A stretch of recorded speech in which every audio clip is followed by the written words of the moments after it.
তোমাদেরকে আমি সবসময় বলি আমার সকালবেলা ভিডিও করতে খুব ভালো লাগে। সকালবেলার পরিবেশটা এত মানে শুদ্ধ থাকে না, আর ঠান্ডা ঠান্ডা। আর এখন একটুখানি মানে গরমটা বাড়ছে আস্তে আস্তে। এই সময়টা না ভোরবেলাটা উঠলে যে ভোরবেলার যে হাওয়াটা না ভীষণ আরাম লাগে। তো সকাল সকাল আমার সমস্ত কাজ হয়ে যায়। অনেকগুলো কাপড় কেচেছি, হ্যাঁ, সঙ্গে ঘর টর পরিষ্কার টরিষ্কার হয়ে গেছে। এবার কী করবো, স্নান টান করে নিয়েছি, ঠাকুরের বাসনগুলো ধোবো। আর গাছের ফুল তোলাও তো হয়ে গেছে, গাছগুলো আমার এলোমেলো হয়ে আছে। তো গাছের ফুল তোলাও আমার সকাল সকাল হয়ে যায় আর কি। সকালে উঠে এই কাজগুলো না করলে না সারাদিন অনেকটা সময় চলে যায়। আর আমি চেষ্টা করি যত ভোরবেলা উঠে আমার নিজের কাজগুলো আস্তে আস্তে গুছিয়ে নেওয়া যায় আর কি, সেটাই গোছাতে থাকি। তো দেখাচ্ছে তোমাদেরকে, দেখো। আর গাছটা এই যে হাওয়া দিচ্ছে কি সুন্দর নড়ছে, গাছের পাতাগুলো একটু একটু করে নড়ছে। দেখাচ্ছি তোমাদেরকে ওয়েদারটা। সকাল সকাল আমার সব এতগুলো কাপড় টাপড় সব কাচাকুচি হয়েও গেছে। আর এত গরমের মধ্যে জলের স্পিড এত কম না, আস্তে আস্তে জল পড়ে।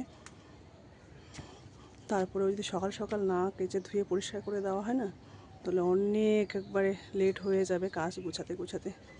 তো এই দিকটা ফাঁকা থাকে, আমি বেশিরভাগ সময় এই দিকটাই কাপড় টাপড় আর কি এদিকে নিজেদের যত সকালের বাসি কাপড় টাপড় থাকে এই দিকটা মেলি। আর যখন বেশি অতিরিক্ত হয়ে যায় তখন সামনের দিকটাও মেলে দিই।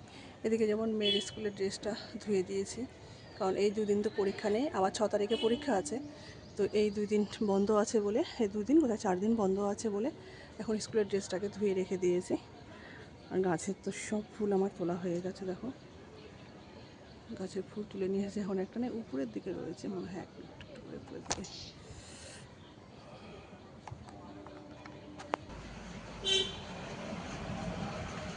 গাছের ফুল সব তোলা হয়ে গেছে আমার।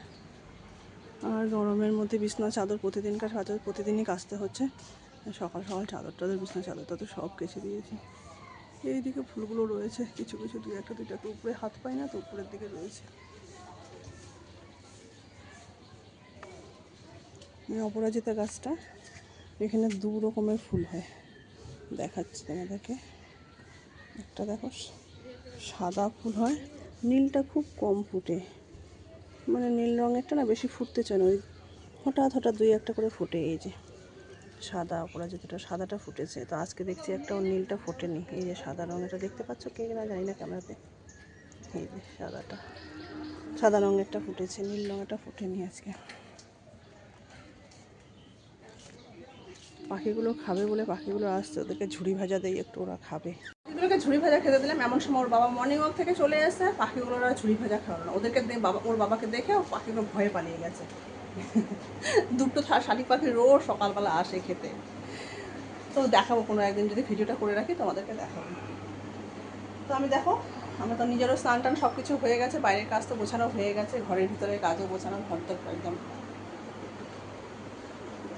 ঘরদোর যতটা পেরেছি একদম ক্লিন পরিষ্কার করে রেখেছি।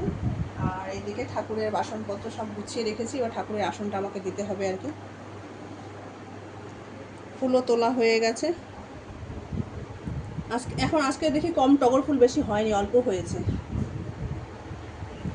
গাছের মধ্যে তুলসী পাতা মানে নতুন নতুন গাছ তো, তুলসী পাতাগুলো বেশি ছিঁড়ছি না, কারণ গোপাল 2-3টে করেই ছিঁড়ছি, কারণ গোপালকে আমার রোজ তুলসী পাতা দিতে হয়, তুলসী পাতা লাগে বেশি। নতুন নতুন তুলসী গাছগুলো তো বেশি ছিঁড়া যাচ্ছে না, অল্প অল্প ছিঁড়ছি। তো এখন ঠাকুরের আসনটা দিয়ে দেবো। বিহুনার একটু আগে ওকে তুলে দিয়েছি। এখন তো পরীক্ষার জন্য ক্লাবে পাঠাচ্ছি না, এই কদিন পরীক্ষাটা শেষ হলে তারপরে পাঠাবো। তো আমি ফ্রেশ হয়ে নিই, তারপরে আমি ততক্ষণ ঠাকুরের আসন দিয়ে দিই, তারপরে বসে অন্য কাজ। তো এখন ঠাকুরের আসনটা দিয়ে দিন, অনেক দেরি হয়ে যাবে। আজকে ব্লগটা তোমাদেরকে এই অবধি দেখালাম, ঠিক আছে।